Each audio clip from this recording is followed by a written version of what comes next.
દેશની ખબર ન હોય,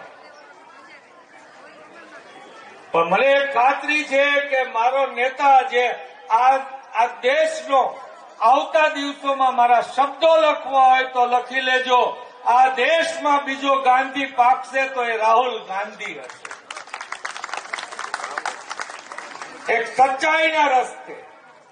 ગાંધીજીમાં તો ક્યાંક ઊંચાઈ હતી, આ તો માણસ સંપૂર્ણપણે નિખાલસ માણસ અને એકદમ અણિશીખ સાચો માણસ, જેને પપ્પુ ઠેરવવાનો પ્રયત્ન કર્યો ને એના માટે અબજો કરોડો રૂપિયા વાપર્યા અને એ અડાગ લઈને લડ્યા અને આજે દેશ એને સ્વીકારે છે કે નહીં, માણસ બરાબર છે।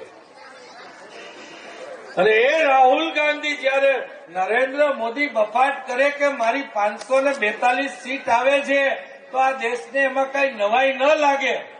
પણ રાહુલ ગાંધી એમ કે આ દેશમાં એનડીએની સરકાર બનતી નથી અને 140 થી 200 સીટથી વધારેની આવતી નથી, તો એમાં કઈક તથ્ય હશે। હું આપ સૌને વિનંતી કરું છું કે રાજકોટની સીટ એમાં ગણાય અને રાજકોટનો પ્રતિનિધિ કોઈ બને